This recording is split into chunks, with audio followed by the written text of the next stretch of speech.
하나님을 믿고 산다는 게 뭘 말하는 것인지를 배웠습니다. 하나님을 믿는다고 어려서부터 그렇게 생각을 했습니다만, 어려서는 교회 다니는 걸 하나님 믿는 거다 이렇게 생각을 했던 것 같습니다.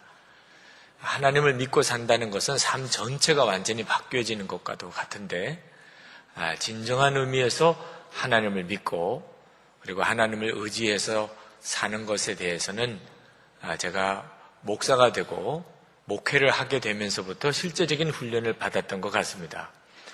그 점에 대해서 제게 가장 도전을 주었던 분이 여러분도 잘 아시겠습니다만 조지 뮬러 목사님 또 허드슨 테일러 선교사님 그 두 분입니다.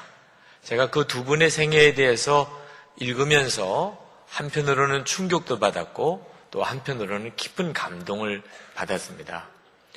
그분들의 삶을 흔히 페이스 미션이라 그렇게 표현합니다. 전적으로 하나님만을 믿고 살았고 또 사역을 감당을 했다 그런 뜻이죠. 쉽게 풀어서 설명을 드리자면 하나님의 말씀대로 하나님이 하라는 대로 순종하면 하나님께서 반드시 필요를 공급해 주신다.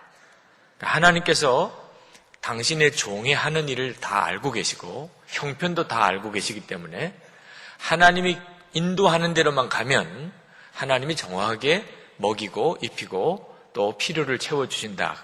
그런 뜻입니다. 그 믿음에 철저하게 살았던 분들입니다. 제가 그 분들의 믿음의 삶의 도전을 받고 왜 우리 교회 많은 성도들이 왜 하나님을 믿으면서도 실제로 이렇게 어려움 가운데 사는지 또 하나님의 살아계심에 대한 분명한 체험이 없이 사는지 그 원인을 알 것 같아요. 한마디로 말하면 진짜 하나님을 안 믿는 겁니다. 하나님이 정말 공급하고 채워주신다는 사실에 대한 믿음이 없는 거죠. 이 믿음으로 사는 원칙의 하나가 빚을 지지 않는 원칙이 있습니다. 그러니까 빚을 지면서 살지 않는 거예요. 하나님이 다 공급하시는 것을 믿으니까. 만약에 빚을 져야 되는 일이 생긴다면 그러면 하나님이 기뻐하지 않는 일이라고 생각하는 거죠. 예를 들면 사업을 새로 시작을 하는데 내가 가지고 있는 돈이 없어요. 하나님께 구합니다. 하나님께서 이 일을 하나님이 허락하신 것이라면 이 사업을 할 수 있는 재정을 허락해 주옵소서. 그리고 하나님이 그것을 채워주시기를 정말 믿고 그리고 기다리고 기도하며 나가는 거죠. 만약에 하나님이 허락하시지 않는다면 그러면 깨끗하게 그 마음을 접는 겁니다. 하나님이 허락지 않으시니까. 근데 대부분의 성도들은 그렇게 하질 않고 일단 빚부터 집니다. 그리고 하나님께 해결해 달라고 막 조릅니다. 하나님을 믿는데도 참 너무너무 다르죠. 만약에 교회를 세울 때도 마찬가지입니다. 하나님이 이 교회를 정말 세우시는 게 분명하다면 그러면 하나님이 이 교회를 세우실 수 있도록 재정을 일으키시기를 하나님께 기도합니다. 하나님이 재정을 통해서 하나님이 이 일을 기뻐하신다는 증거를 주시고 그리고 예배당도 짓기도 하고 교회도 세우는 거죠. 만약에 하나님이 허락해 주시지 않는다면 하나님이 이 일을 허락지 않으시는구나 이렇게 받는 거죠. 아마 우리가 이런 재정의 원칙대로 산다면 재정 때문에 고민하고 괴로워하는 일은 상당히 없어지게 될 것입니다. 제가 정말 이제는 정말 하나님 믿음으로 살아야 하겠고 교회와 성도들이 재정에 있어서 특별히 믿음을 사용해야 되겠다.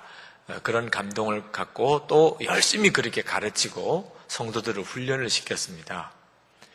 그런데 제게 있어서 상당한 혼란이 왔습니다. 그것은 제가 이 교회를 부임하게 되면서부터 혼란이 왔어요. 제가 이 교회에 부임해 보니까 기본적으로 빚이 너무 많아요. 빚이 너무 많은 교회에 그냥 제가 부임을 해오게 된 겁니다. 자, 제가 하나님으로부터 도전받은 이 믿음의 훈련은 빚 안 지고 사는 원칙인데 이 빚이 기본적으로 많은 교회에 제가 부임을 해온 데다가 이제 예배당 공사를 다 마무리하려면 또 은행 융자를 더 받아야 될 형편이 됐습니다. 제게 있어서는 상당한 충격이고 혼란이었습니다. 하나님께서 왜 나를 이 교회로 하나님이 인도하셨나? 제게 있어서 하나님이 도전하신 것은 이 빚지지 아니하고 사는 믿음의 삶에 대한 훈련을 주셨는데 그 점이 제게 상당히 어려웠습니다.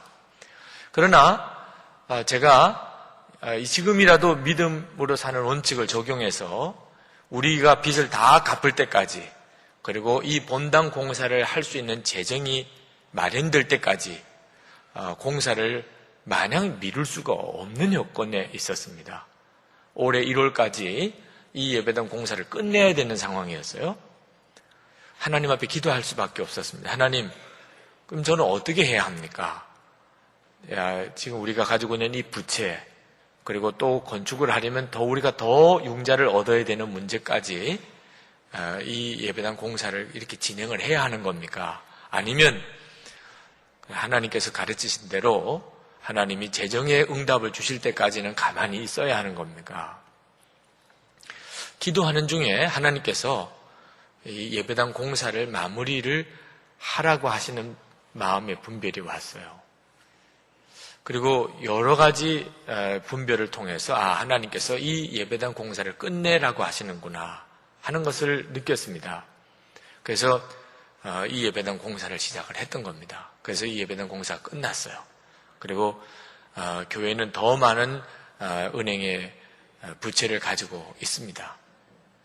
자, 지금도 그렇지만 이 예배당 공사를 하는 동안에 내내 제 마음속에는 여러 가지 두려움이 계속 일어났습니다. 우선은 이 부채를 다 감당할 수 있을까 하는 것도 그렇지만 한편으로는 내가 진짜 하나님의 뜻을 잘 분별을 한 건가? 이 예배당 공사를 이렇게 은행의 부채를 얻어서까지 이 공사를 마무리 지어야 되는 게 이게 하나님의 정확한 인도였던가? 그 점이 저를 상당히 힘들게 했습니다. 만약에 제가 정확한 분별을 받지 못했다고 한다면 이 책임을 어떻게 다 질 수 있나? 이것도 제게 있어서 큰 두려움이기도 했습니다. 저는 오늘 이 말씀 본문을 가지고 설교를 준비하면서 하나님께서 이런 저 자신의 고민에 대한 답을 주시는 것을 느꼈습니다. 혹시 여러분 중에도 하나님의 인도를 받는 일에 대해서 요즘에 어려움이 있으신 분, 하나님의 뜻은 뭘까? 그것 때문에 혼란이 오시는 분, 이런 분들은 오늘 말씀을 한번 잘 들어보시기를 바랍니다. 우리가 어떻게 하나님의 정확한 인도를 받을 수 있는지에 대해서 오늘 말씀은 우리에게 대단히 중요한 교훈을 주고 있습니다. 야곱이 자기 아들들이 애굽에 식량을 가지러 갔다가 돌아와서 요셉이 이 애굽에 살아있다는 기가 막힌 보고를 해주는 것을 들었습니다. 뿐만 아니고 요셉이 총리가 됐다는 겁니다. 그리고 요셉이 빨리 아버지를 모시고 온 가족들이 다 애굽으로 이사를 오라고 하는 그런 소식을 가지고 왔을 때 믿을 수가 없었다고 그랬어요. 야곱은 그 말을 요셉이 살아있다는 거나 애굽의 총리가 됐다는 거나 믿을 수가 없고 그 말을 들을 때 얼마나 충격을 받았는지 그냥 기절을 했다고 성경은 말하고 있습니다. 창세기 45장에 보면은. 그런데 애굽 왕이 보낸 수레가 함께 왔어요. 야곱을 태워서 오라고 애굽 왕이 보낸 수레가.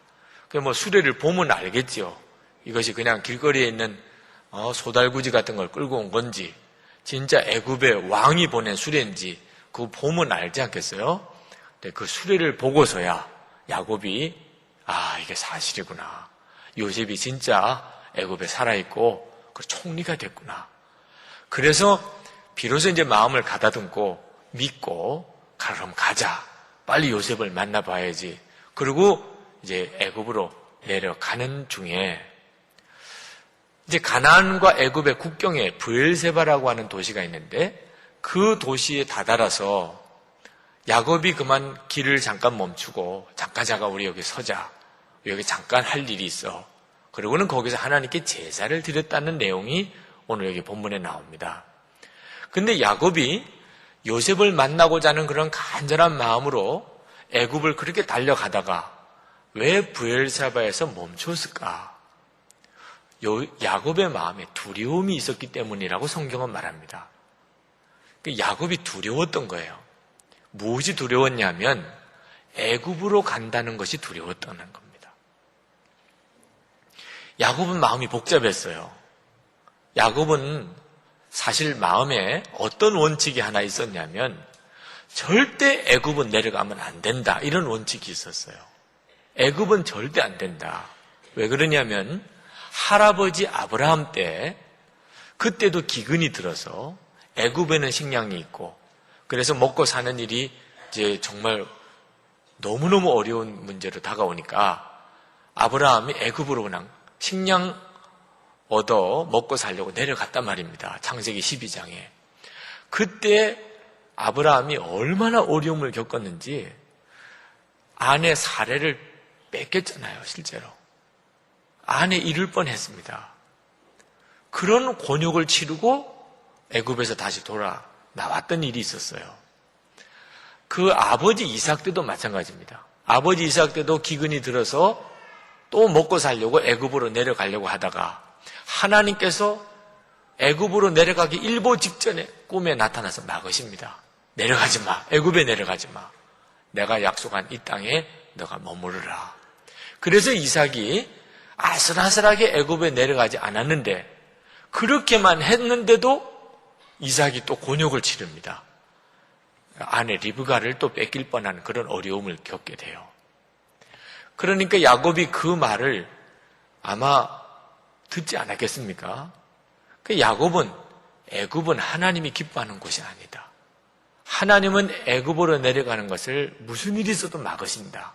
이렇게 야곱이 알고 있었던 것 같아요. 그러니까 애굽으로 내려간다고 생각하니까 갑자기 야곱의 마음에 너무너무 두려움이 생기는 겁니다. 자, 요셉이 애굽의 총리로 있으니 가야 하겠는데 내가 애굽을 진짜 내려가도 되는 건가? 그래서 야곱이 브엘세바에서 하나님께 제사를 드리겠다고 하는 마음을 가지게 된 것 같습니다. 하나님께 물어봐야 되겠다. 하나님의 허락이 필요하지. 그래서 브엘세바에서 하나님께 제사를 드렸는데 성경에는 나오지 않습니다만 틀림없이 야곱은 그렇게 기도를 했을 것 같아요. 하나님, 요셉이 애굽에 살아있답니다. 총리가 됐답니다. 그리고 나를 오라고 애굽 왕의 수레를 이렇게 보내주었습니다. 그래서 제가 요셉을 만나려고 지금 가는 길이긴 한데 하나님, 애굽은 하나님이 싫어하시는 땅 아닙니까? 하나님께서 아브라함도 막으셨고 이삭도 막으셨는데 내가 이렇게 가나안을 떠나서 애굽으로 가도 되는 겁니까? 이렇게 기도를 했을 것 같아요. 그렇게 제사를 드리면서 하나님께 간절히 기도를 했는데 그날 밤에 하나님께서 이 야곱을 만나십니다. 그러시고 하시는 말씀이 야곱아 야곱아 나는 하나님이라 내 아비의 하나님이라 애굽으로 내려가기 두려워 말라. 내가 거기서 너로 큰 민족이 되게 하리라. 내가 너와 함께 애굽으로 내려가겠고 정녕 너를 인도하여 다시 올라올 것이며 요셉이 그 손으로 내 눈을 감기리라. 하나님이 이렇게 응답을 하시는 겁니다. 그러니까 야곱이 하나님이 허락하시는 거구나. 하나님이 나를 애굽에 가게 이렇게 하시는 거였구나. 그래서 야곱이 가족들과 함께 다시 떠나서 애굽으로 내려가게 되는 장면이 오늘 본문의 내용입니다. 자, 성도 여러분, 만약에 야곱이 자기가 가지고 있는 이 마음의 원칙대로 애굽은 절대로 안 돼, 이런 마음을 가지고 있었다고 한다면 애굽에 내려갔다 하더라도 야곱은 내내 두려움 속에 살았을 겁니다. 하나님이 애굽은 싫어하시는 땅인데 아브라함도 그랬고 이삭도 그랬고 애굽 내려가다가 다 어려움을 겪었는데 그러니 야곱이 애굽에서 살면서 그 마음이 편했겠습니까? 그 정말 지우고 같은 생활을 했을 것 같아요. 그리고 야곱은 하여튼 무슨 일만 있어도 다시 가나안 땅으로 가자, 아마 이렇게 했을 겁니다. 하나님이 이 야곱을 큰 민족으로 세우시는 일을 할 수 없었을 거예요. 왜? 야곱의 마음에 답이 없었기 때문에요. 그런데 브엘세바에서 야곱이 하나님의 말씀을 듣고 난 다음에 그리고는 모든 게 다 바뀌었습니다. 야곱은 지금 요셉이 오라고 그래서 가는 게 아니에요. 하나님이 가라고 그래서 가는 겁니다. 그러니까 모든 게 명확해진 거죠. 그래서 야곱이 애굽에 내려가서 거기서 편히 죽고, 그리고 하나님은 거기서 이스라엘 민족을 세웁니다. 야곱이 내려갈 때는 70명이 내려갑니다. 근데 400년을 지나는 동안에 300만이 되는 큰 민족을 이루게 돼요. 이게 하나님의 계획이었습니다. 자, 현재 이 문제는 동일하게 우리들의 문제예요. 많은 성도들이 하나님의 인도하심을 받는 일에 있어서 자신이 없어 합니다. 여러분이 어느 대학을 갔다. 그러면 이것이 내가 가고 싶어서 간 건지 하나님이 가라고 하셔서 간 건지 분명하십니까? 그 점이 분명해야 그 대학 생활하는 동안에 여러 가지 고비들을 잘 이겨나갈 수 있죠. 결혼은 누가 한 겁니까? 여러분이 좋아서 한 겁니까? 하나님이 그 사람과 결혼하게 해서 한 겁니까? 답을 못 가지는 성도들이 많아요. 아직도 여전히 그 뒷집에 있는 그 남자를 생각하고, 그때 내가 그렇게 택해야 되는 건데 내가 고집을 부렸나 봐, 이렇게 생각하시는 분들이 상당히 많아요. 그러니까 계속 마음이 걱정인 거죠. 내가 하나님의 뜻대로 하지 못해서 이런 건가? 사업을 해도 직장을 다녀도 이게 내가 가려고 한 건지, 하나님이 보내신 건지, 다른 사람 때문에 된 건지, 이 점이 분명치 않으면 계속 두려움과 염려 속에서 합니다. 이 야곱이 바로 그럴 형편이었다, 그 말입니다. 하나님께서 이 점에 대해서 오늘 여러분들에게 명확한 답을 주시기를 원합니다. 우리가 하나님의 인도함을 정말 받으려면, 그리고 그 일에 대해서 분명한 확신을 가지려면 중요한 교훈 하나를 얻어야 합니다. 그것은 뭐냐면, 이것은 절대로 안 돼. 이건 내 원칙이야. 이것은 전통이야. 이런 고집이 사람마다 다 있습니다. 그 생각 속에 어떻게 이런 일이 있을 수 있어? 나는 저 사람은 절대로 나는 상종 안 할 거야. 나는 이 일은 절대로 안 해. 이런 이상한 고집이 사람들마다 다 있단 말입니다. 이것이 하나님보다 앞서면 안 된다고 말이에요. 여러분이 정말 하나님을 믿고 그렇게 살기로 결단했지 않습니까? 정말 하나님을 믿어야 합니다. 그러려면 꼭 기억하실 것은, 여러분의 마음속에 있는, 여러분의 마음속에 자리 잡고 있는 고집, 여러분이 가지고 있는 생각, 여러분의 과거의 경험, 이런 것이 하나님보다 앞서서는 하나님의 인도를 받지 못합니다. 하나님께서 아브라함에게는, 또 이삭에게는 애굽으로 내려가는 길을 막으셨습니다. 분명히 그렇게 하셨어요. 그런데 야곱에게는 빨리 애굽으로 내려가라, 두려워하지 말고 빨리 가거라, 이렇게 하셨어요. 어떤 때는 하나님도 참 종잡지 어렵게 이렇게 역사하시는 하나님인가, 이런 생각이 들 때가 있습니다. 막으실 거면 일관성 있게 막으시든지. 그 야곱은 그런 하나님인 줄 알았고, 그래서 애굽은 절대로 안 돼, 그랬던 거예요. 베냐민을 애굽에 보내게 될 때 야곱은 거의 죽을 각오를 했습니다. 그만큼 힘들었다, 그 말이에요. 그러나 여러분, 기억해야 합니다. 하나님은 애굽에 가지 못하게 하실 수도 있고 또 가게 하실 수도 있는 하나님이세요. 하나님은 우리들이 가지고 있는 과거의 경험이나 내 생각이나 고집에 매이시는 분이 아닙니다. 하나님은 모든 일에 대한 주권을 가지고 계신 분이세요. 그 점을 우리가 인정해야 합니다. 그때 하나님의 인도하심을 깨닫게도 되고 또 하나님의 인도하심을 받게도 돼요. 우리가 하나님의 인도하심에 대해서 분별하기 어렵고, 그리고 자신이 없는 이유는 우리 안에 하나님보다도 더 신뢰하는 나 자신의 판단의 기준과 고집이 있기 때문입니다. 그래서 하나님이 무슨 일을 하실 때 이거는 절대로 안 돼요. 하나님, 나는 이렇게 해본 적이 없어요. 하나님, 이거는 하나님의 역사가 아니잖아요. 우리가 막 하나님을 가르치려고 한다니까. 하나님 실수하시는 거라니까, 이건. 이렇게 우리가 태도를 가져요. 그래서 우리 스스로가 하나님의 뜻은 이런 걸 거야. 그러고는 그냥 우리 스스로 결정해서 하나님 보고 그 뒷수습을 하나님께 해달라고 하는 식으로 하나님을 믿을 때가 많습니다. 그러니까 우리 스스로가 계속 혼란에 빠지는 겁니다. 여러분이 믿는 하나님은 모든 주권을 다 가지고 계신 하나님이에요. 하나님은 지난날에는 저렇게 하셨지만 지금은 다르게 하실 수도 있는 하나님이에요. 그렇게 하나님을 정말 믿고 받아들여야 비로소 하나님이 야곱을 애굽에 보내실 수 있었던 것처럼 우리도 하나님의 인도하신 대로 우리를 이끄실 수가 있는 겁니다. 그러나 아무 원칙도 가지지 말라.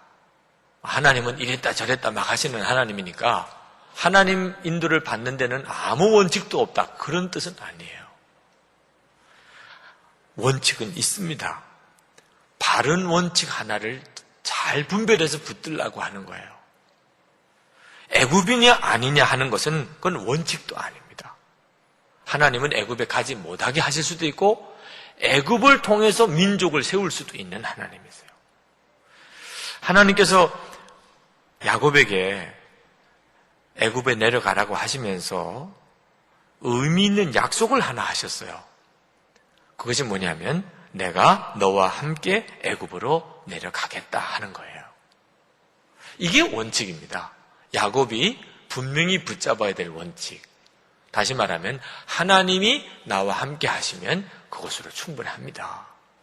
애굽이든 애굽 아니든 하나님이 함께 하시는 곳에 내가 가야 하는 거지요. 그게 원칙이면 원칙이에요. 성도 여러분, 우리가 하나님을 믿으면 우리도 이 점에 대해서 분명해야 합니다. 야곱은 오늘 이 창세기 46장에 이르기까지 하나님을 믿지만 하나님에게 진짜 자신의 모든 문제를 다 맡기고 믿지를 못했어요. 애굽은 안 된다고 하는 것이 하나의 또 벽이었던 거죠.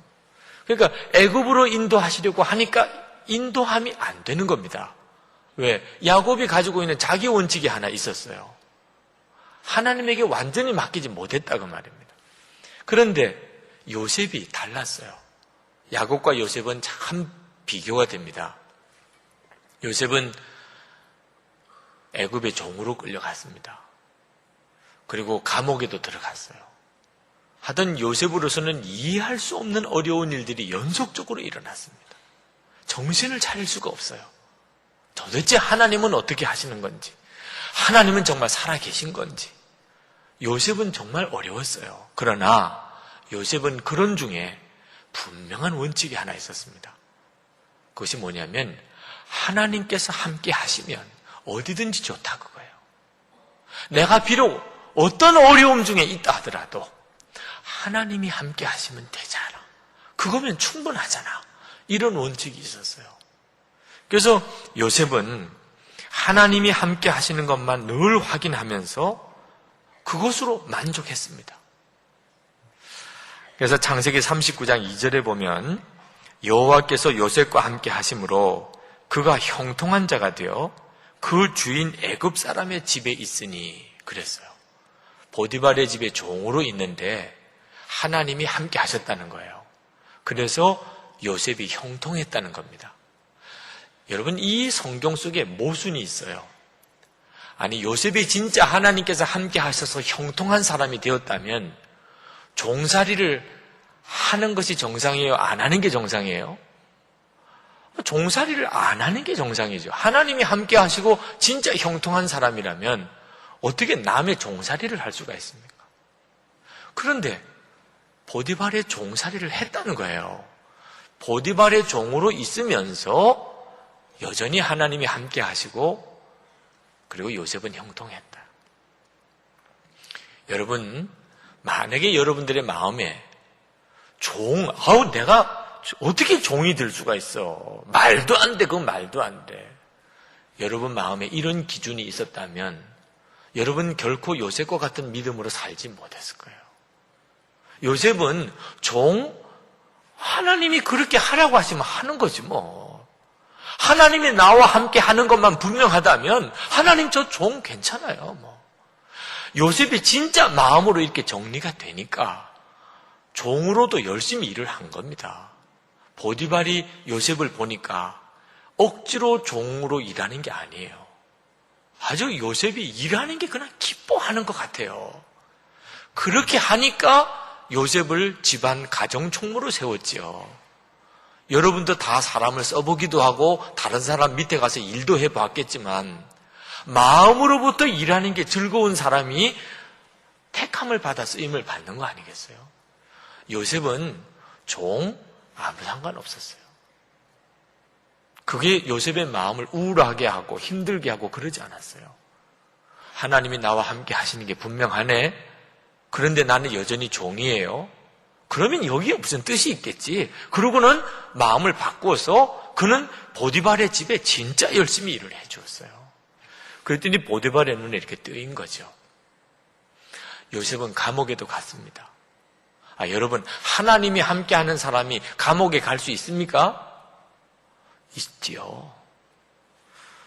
창세기 39장 20절에 보니까 요셉이 옥에 갇혔으나 여호와께서 요셉과 함께 하시고 그에게 인자를 더하사 전옥에게 은혜를 받게 하시매.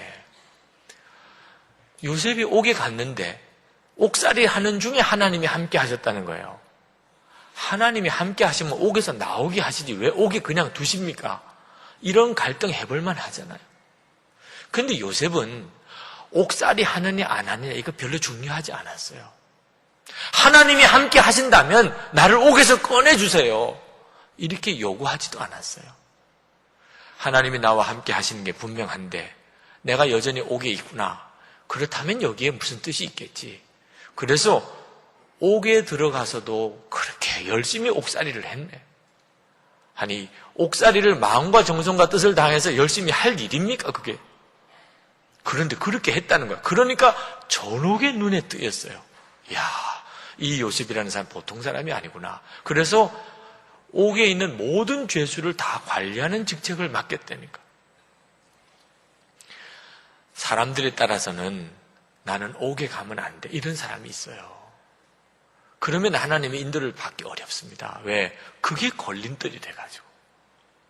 요셉은 보디발의 아내, 여주인의 유혹을 받았어요. 요즘하고 또 달라서 옛날에는 종이 주인의 요구를 거절한다. 유혹을 받았다고는 하지만 사실은 요구를 받은 거예요. 그러면 죽는 거나 옥에 가는 거예요. 어떻게 감히 종이 주인의 요구를 거절합니까? 사실 사람이 죽을 각오를 하지 못하고는 그렇게 못하는 거예요. 요셉이 내가 이렇게 여주인의 유혹을 거절하면 어떤 어려움이 올 건가를 왜 몰랐겠어요? 그러나 요셉은 내가 비록 감옥에 가고 죽는다 하더라도 나는 상관 안 해. 하나님이 나와 함께 하시는 그것만 있다면 나는 다른 건 상관 안 해. 그런 마음의 각오가 있었으니까 보디발의 아내의 유혹을 거절했어요. 결국은 옥에 가게 됩니다. 요셉은 상관 안 했어요. 옥에 가는 건 절대로 안 돼. 세상에 그것처럼 비참한 일이 어디 있어. 하나님이 살아계시다면 어떻게 나를 그렇게 할 수가 있겠어. 요셉은 그렇게 생각 안 했어요. 그럴 수도 있는 거죠. 하나님이 옥에 보낼 수도 있는 거죠. 요셉은 그렇게 결론을 내렸어요. 그래서 그는 보디발의 아내 유혹도 거절했고 옥에 갔는데 그게 잘 되는 길이 되어서 애굽의 총리가 된 겁니다. 바로 왕 앞에 갔어요. 창세기 41장 38절에 보니까 바로가 그 신하들에게 이르되 이와 같이 하나님의 신이 감동한 사람을 우리가 어찌 얻을 수 있으리요?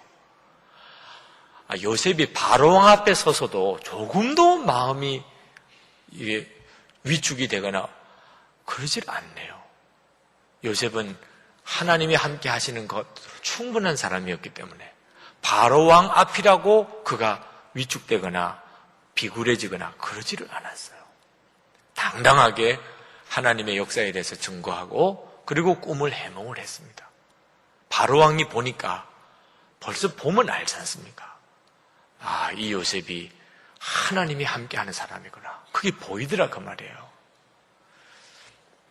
성도 여러분, 여러분은 하나님께서 여러분과 함께 하시면 충분한 그런 믿음을 가지고 사십니까?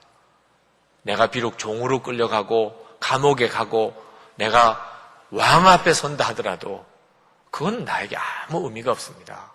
하나님이 나와 함께 하시느냐, 그것만 중요한 것뿐이지. 여러분은 그런 믿음을 가지고 사십니까? 요셉은 그랬어요. 그래서 요셉은 모든 어려운 순간에 하나님의 정확한 인도를 받았고 그는 애굽의 총리도 된 겁니다. 근데 야곱은 아직까지 그만한 믿음을 가지지는 못했어요. 근데 브엘세바에서 하나님은 야곱에게 그것을 눈뜨게 하신 겁니다. 너 애굽은 절대로 안 된다고 생각하지만 왜 안 되냐? 내가 너와 함께 하는데, 내가 가라고 하는 건데 왜 너가 안 된다고 그러냐? 가라. 너가 거기서 큰 민족을 이루게 될 거다. 너가 알지 못하는 하나님만이 보시는 안목이 있잖아요. 야곱이 비로소 알았어요. 아, 하나님 앞에서는 애굽이 된다 안 된다 이렇게 말하는 게 아니구나. 알겠습니다. 그러고는 마음 정리하고 이제 애굽으로 간 겁니다. 성도 여러분, 우리가 하나님을 정말 믿고 하나님의 인도를 받으려고 한다면 현재 내 마음속에 내가 가지고 있는 이상한 고집, 이거는 절대로 안 돼. 저 사람은 절대로 안 돼. 하나님 나를 절대로 이렇게는 가게 하지 않게 해주세요. 여러분의 이 생각이 하나님보다 앞서서는 안 됩니다. 하나님은 하실 수 있다고 인정해야 돼요. 하나님은 내가 원하는 대로 해주실 수도 있지만 내가 원하지 않는 대로 결정하실 수도 있는 거예요. 하나님의 선하심을 진짜 믿고 하나님의 지혜를 완전히 신뢰한다면 조건을 붙일 이유가 없는 겁니다. 세계 제2차 대전이 끝난 다음에 미국은 큰 어려움을 한번 겪습니다. 그것은 미국에 있는 청년들이 방황하기 시작하는 거예요. 엄청난 세계 대전쟁을 치르고 난 다음에 미국에 있는 청년들이 가치관에 혼란이 오기 시작합니다. 도대체 뭐가 참 진리냐? 뭐가 정말 정도냐? 그래서 미국에 있는 청년들이 캘리포니아를 중심으로 1960년대에 히피 문화가 일어나요. 그들은 모든 기존 가치관을 다 부정해버립니다. 국가, 사회 이런 것에 대해서도 다 반항하고 부정합니다. 징병 기피합니다. 노동 거부합니다. 성적인 자유 노골적으로 추구합니다. 재즈와 같은 음악에 도취합니다. 남자들은 머리를 있는 대로 기릅니다. 왜 굳이 남자는 머리를 깎아야 되냐면 수염 그냥 덥수로 가게 기릅니다. 목걸이를 하고 다닙니다. 굵은 벨트에 부츠를 신고 여자들도 머리를 장발을 하고 미니스커트에 샌들을 신고 맨발로 걸어 다니고 숲속에서나 또는 도시에서 자기들끼리 이른바 히피 빌리지를 형성해서 거기서 그냥 공동체 생활을 합니다. 집을 다 나와서 지냅니다. 미국에 있는 그 많은 그 부모들이 그 참 골머리를 앓는 거예요. 그런데 하나님께서 그 히피들에게 영적인 각성을 주기 시작을 했습니다. 그들이 그렇게 방황하다가 하나님의 말씀에 반응을 보이기 시작을 했어요. 하나님은 진짜 살아계신가? 하나님의 말씀은 뭔가? 이런 영적인 갈망들이 일어나기 시작을 했어요. 그래서 그 히피들이 교회를 찾아오기 시작을 한 겁니다. 근데 거기에 문제가 생겼어요. 교회 안내위원들이 주일에 안내를 하려고 하다 보니까 이 히피 청년들이 교회 예배 드리겠다고 오는 거예요. 교회에 오는 건 좋은데 교회에 오려면 옷이라도 제대로 입고 머리도 좀 단정히 깎고 신발도 제대로 신고 성경 찬송을 좀 가지고 이렇게 와야 되잖아요. 머리는 그냥 있는 대로 다 기르고 수염은 수염대로 다 기르고 찢어진 청바지에 맨발에 그리고는 남녀가 서로 끼리끼리 그냥 히덕거리면서 통기타 하나 들고 이러고 예배를 드리려고 온단 말입니다. 호통을 쳤지요. 잘했어요, 못했어요? 여러분 호통 쳐야 돼요, 안 해야 돼요? 막 호통을 쳤죠. 너희들이 예배 드리려면 이런 복장으로 어떻게 와? 옷 제대로 갈아입고 머리도 좀 깎고 신발도 좀 신고 통기타는 집에다 두고 그러고 오라고. 다시 안 왔어요. 근데 어떤 목사님들 그 문제 앞에서 하나님 앞에 정말 진지한 기도를 드렸습니다. 그 젊은이들에 대한 걱정은 똑같지만 하나님의 마음이 뭔지. 근데 기도 중에 하나님께서 받으라는 마음을 주셨어요. 더 이상 요구하지 말고 교회를 오겠다는 것 자체가 하나님 역사니까 있는 그대로 받으라. 참 어려운 일이었지만 그 목사님들은 그렇게 했어요. 그냥 그대로 오너라. 그렇게 들어오고 싶으면 오너라. 그냥 카페트 더러워지는 거, 뭐 예배당 건물 관리하는데 어려움이 있는 거 다 감수하고 오너라. 수염 안 깎아도 좋고 머리 안 깎아도 좋으니까. 그냥 통기타 가지고 들어와서 찬송가 부르기가 그러면 너희들이 곡을 한번 만들어봐. 그래서 그들이 만들기 시작한 찬송이 바로 우리가 요즘 부르는 찬양입니다. 복음성과 찬양에 그래서 생겨난 거예요. 찬송가에 없는 많은 찬양곡이 그렇게 해서 생겨난 겁니다. 그래서 그들의 곡조로 그들의 노래로 찬양을 부르기도 하고 그리고는 교회에 와서 일단은 예배드리게 했어요. 그리고 그들을 만나 주었고 그들에게 사랑으로 대해 주었어요. 히피들의 문화가 오래 가지 않았습니다. 얼마 지나지 않아서 그들이 다 스스로가 머리 감고 새 옷 갈아입고 학교로 돌아오고 직장으로 돌아왔어요. 지금 미국을 이끌어가고 있는 엘리트 그룹들이 다 그때 그 히피의 문화에 휩쓸렸던 사람들입니다. 그런데 문제는 그들이 다시 다 미국의 주류 사회로 돌아왔지만 옛날에 자기들을 배척했던 교회로 가고 싶지 않았어요. 자기들을 받아들여 주었던 그런 교회로 가기 시작했어요. 미국이 두 부류로 쫙 갈립니다. 교회가. 노인들만 남아있는 교회가 있어요. 그 교회는 다 그때 옷 제대로 입고 와! 머리 제대로 깎고 와! 신발 신고 와! 이랬던 교회는 다 노인들만 남아있어요. 지금. 오너라. 너희들이 교회 오고 싶으면 오너라. 이렇게 받아들여 주었던 교회는 지금 차고 넘칩니다.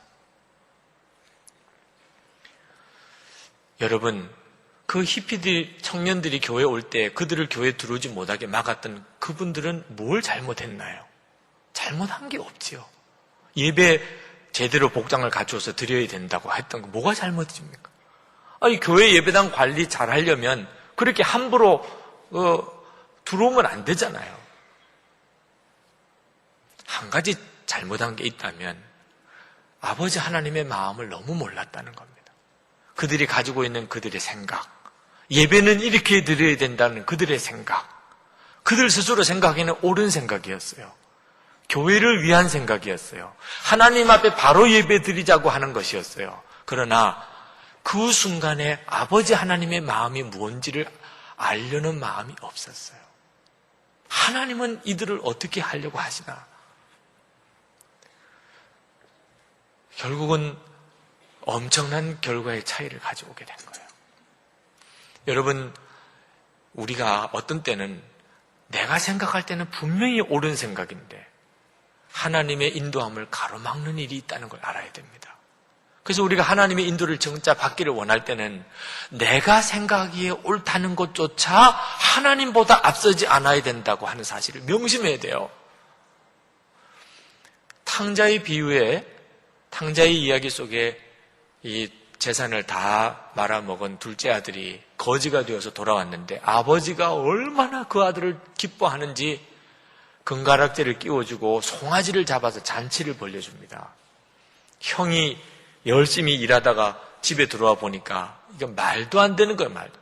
자기는 아버지 집에서 그렇게 열심히 일했는데 염소 한 마리 잡아주지 않더니 아니 집안 재산 다 말아먹고 거지가 되어 돌아온 이 둘째 아들을 소를 잡아주다니 말이에요. 소를. 이게 경우가 되는 이야기입니까? 이게 말이 맞아요? 이렇게 해서 됩니까? 형은 옳고 그른 것만 따졌어요. 말은 맞는데 형의 말이. 한 가지 문제는 아버지 하나님의 마음을 몰라도 너무 몰랐다는 거예요. 죽었다가 살아난 아들, 둘째 아들을 기뻐하는 아버지 마음을 몰랐다는 거예요. 여러분, 지금 우리도 이런 문제에 빠질 수 있어요. 이사야서 55장 8절 9절에 보면 여호와의 말씀에 내 생각은 너희 생각과 다르며 내 길은 너희 길과 달라서 하늘이 땅보다 높음 같이 내 길은 너희 길보다 높으며 내 생각은 너희 생각보다 높으니라. 이 점을 인정해야 돼요. 여러분이 하나님께 진짜 다 맡기고 사는 그런 믿음으로 살려면 이 점을 인정해야 돼요. 하나님의 생각은 내 생각과 다를 수 있다는 거예요. 오늘 광복절 기념주일이기도 합니다. 하나님은 우리 민족에게 광복 후에 통일이라고 하는 정말 기가 막힌 축복을 주실 절호의 기회에 우리가 지금 와 있어요.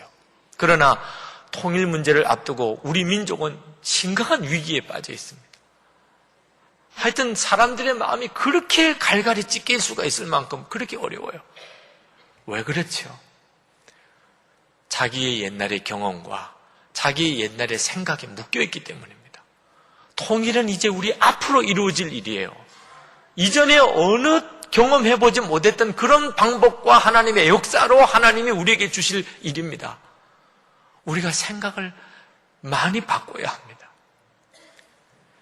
에스겔서 36장 26절에 보면 하나님께서 우리에게 성령을 주실 때 우리 마음에 굳은 마음이 제하여지고 부드러운 마음을 주실 거라고 하셨어요. 지금 우리 민족의 문제는 마음이 굳어 있다는 겁니다. 이건 성령의 역사가 아니에요. 하나님이 이렇게 해서는 역사하실 수가 없어요. 여러분, 나라와 민족을 위해서 우리 스스로가 정말 성령의 역사로 부드러운 마음을 경험해야 합니다. 하나님이 우리를 이렇게도 인도할 수 있고 저렇게도 인도하실 수 있어야 하는 거예요. 하나님은 내 생각과 다른 방법으로 나를 인도하실 때 그때 그 하나님의 인도를 받을 수 있어야 하는데 그러려면 부드러운 마음이 있어야 돼요. 부드러운 마음이면 내 안에 고집이 없다는 겁니다. 야곱이 애굽은 절대로 안 돼. 그건 그에게 고집이 되었어요. 그런 게 없어야 된다는 거예요. 여러분, 지금 여러분의 마음은 부드럽습니까? 정직하게 대답하세요. 정직하게. 여러분의 마음이 지금 굳어있는 구석은 없습니까? 그동안에 여러분, 나는 절대로 이거는 용납 못해. 나는 절대로 이거는 안 돼. 여러분, 이런 것을 가지고 있지는 않나요? 그러면 틀림없이 하나님의 인도받는 일에 어려움을 받고 있었을 겁니다. 지난 금요 철야 기도회 때 어느 여집사님 한 분이 단기선교 간증을 하셨는데 저는 지금까지 그렇게 감동적인 단기선교 간증을 들어본 적이 없어요. 그분은 단기선교 못 간 간증을 하셨어요. 올 여름 꼭 단기선교를 가고 싶었답니다. 선교 훈련도 받았습니다. 복음과 선교에 대한 놀라운 눈도 떴어요. 선교에 대한 하나님의 마음도 알았어요. 그래서 그는 정말 단기 선교를 가고 싶었습니다. 그런데 가정에서 남편과 시어머니의 강한 반대에 부딪혔습니다. 남편과 시어머니는 아직도 복음 안에 서신 분이 안 됩니다. 그러니까 강하게 반대할 수밖에 없죠. 3주간 동안이나 어린 아이를 둔 주부가 단기 선교를 간다니까 뭐 그렇게 반대를 하셨어요. 이 집사님이 하나님께 기도하면서 말씀을 묵상하는데 하나님은 계속해서 그에게 선교에 대하여 계속 열린 길을 말씀해 주셨어요. 선교사로서의 마음을 계속 부어주셨어요. 하나님이 단기 선교를 가게 해주시는 줄 믿고 파송 예배도 드렸습니다. 그러나 가정의 반대는 더 심해졌어요. 남편도 시어머니도 너무너무 반대를 하는 겁니다. 나중에는 아주 갈라설 생각까지 하는 거예요. 결국 이 집사님이 이 문제로 영적 지도자들과 상담을 합니다. 하나님이 왜 나에게 단기 선교에 대한 마음도 주시면서 이 가정의 반대도 일어나게 하십니까? 그때 상담을 하면서 깨달았어요. 이 집사님이 하나님은 나를 가정에 보낸 선교사로 세우셨구나. 그래서 그는 이렇게 간증을 했습니다. 열방이 가장 가까운 곳에 있었습니다. 가정이었습니다. 제가 선교 완성을 위하여 이 사명을 잘 감당할 수 있도록 기도해 주십시오. 이걸 깨닫고 난 다음에 남편과 어머니에게 편지를 썼답니다. 여보, 제가 당신의 고집을 꺾기 위한 것도 아니었고 내 고집 세우기 위한 것도 아니었습니다. 단기 선교 제가 안 가겠습니다. 그동안 미안하고 또 사랑합니다. 어머니 부담스럽게 해드려서 죄송합니다. 그런 용서를 구하는 편지를 썼습니다. 이 편지 한 통으로 가족들의 마음은 눈 녹듯이 녹아졌다고 그랬습니다. 해외 단기 선교, 하나님 뜻입니다. 하나님은 모든 열방, 모든 족속에게 복음이 전해지기를 원하십니다. 그러나 하나님께서는 어떤 때에 어떤 사람에게는 단기 선교 가지 말라고 하실 수도 있는 하나님입니다. 하나님을 믿으면 이렇게 믿어야 하나님을 진짜 믿는 겁니다. 하나님은 이렇게도 하실 수 있고 저렇게도 하실 수 있는 하나님입니다. 성도 여러분, 오늘 하나님께서 우리에게 매우 중요한 것을 깨닫게 하시고 계십니다. 저는 조지 밀러 목사님 또 허드슨 테일러 선교사님을 통해서 믿음으로 사역하는 것에 대해서 강한 도전을 받았고 그것이 옳다고 생각했습니다. 그것을 가르쳐야 되고 목회할 때 중요한 기준을 삼아야 된다고 생각했습니다. 그런데 제게 어떤 위기가 있었습니다. 그것은 좋은 일이긴 하지만 이것이 내게 있어서 하나의 고집이 되는 위기가 될 뻔했습니다. 저는 사실 믿음으로 사역하지 못하는 분을 보면 저분은 아직도 온전히 하나님의 사람이 아니구나. 저는 부채가 있는 경우를 보면 저건 하나님의 방법이 아닌데 이렇게 판단하는 사람이었습니다. 하나님께서 저를 이 교회를 보내지 않았습니다. 저는 이제는 누구 앞에서도 그렇게 말을 못합니다. 제가 그냥 꼼짝없이 빚을 많이 진 교회의 목사가 됐습니다. 빚을 지고 예배당을 짓는 그 전에 제가 그토록 비판하던 바로 그 교회의 담임 목사가 그냥 제가 되어버렸습니다. 하나님께서 저에게 원하시는 것은 무엇일까? 하나님께서 행하시는 일에 대해서 어떤 일에 대해서 너무 고집하지 말라. 저는 지금도 믿음으로 사역하는 것을 귀하게 생각합니다. 저는 이제부터 정말 이 원칙으로 목회를 하고 싶습니다. 그러나 그렇지 않은 경우도 있다는 것. 그렇지 않고 하나님이 행하시는 일도 있다는 것을 이제는 저는 얼마든지 받아들일 수가 있습니다. 사랑하는 성도 여러분, 우리가 진짜 염려해야 될 것은 하나님이 함께 하시느냐 하는 겁니다. 야곱에게 하나님은 한 말씀을 주시고 그 모든 염려를 다 제거하셨습니다. 내가 너와 함께 애굽으로 내려가겠다. 우리도 그렇게만 되면 충분합니다. 그러면 어떻게 확인할 수 있습니까? 예배 드리는 거 보면 압니다. 야곱은 브엘세바에서 하나님께 진정한 제사를 드렸습니다. 정말 하나님의 임재를 구했습니다. 그리고 하나님이 그 문제를 풀어주셨습니다. 오늘 이 시간에도 우리는 예배를 통해서 하나님의 임재를 알게 되어 있습니다. 여러분은 오늘 여러분의 예배가 불이 임하는 예배입니까? 야곱의 브엘세바의 제사처럼 하나님의 응답이 있습니까? 여러분은 찬양이 뜨겁습니까? 여러분 기도가 살아있습니까? 우리가 진짜 염려하고 신경 써야 할 것은 여기에 있는 겁니다. 여러분은 오늘 정성을 다해 예배했습니까? 예배 시간을 전에 들어오기 위해서 힘썼습니까? 여러분은 마음으로 하나님께 찬양하기 위해서 왔습니까?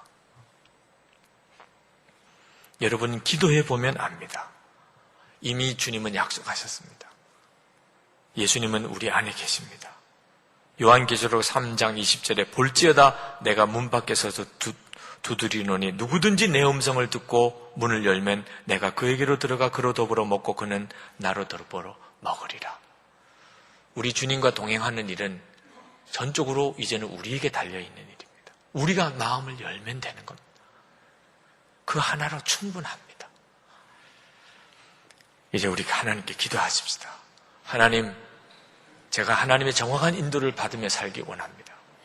하나님에게 내 인생 전체를 정말 맡기고 살기 원합니다. 하나님, 내가 더 이상 고집을 부리지 않겠습니다. 이 사람은 안 돼. 여기는 안 돼. 하나님, 더 이상 그렇게 하지 않겠습니다. 이럴 수는 없어. 하나님, 얼마든지 그럴 수 있다고 제가 인정하겠습니다. 하나님께서 하시옵소서. 하나님께서 함께하여 주시옵소서. 하나님께서만 함께해 주시면 저는 주님의 인도를 따라 어디든지 가겠습니다. 이 시간에 제 눈을 열어 주옵소서, 귀를 열어 주옵소서, 통성으로 기도하겠습니다.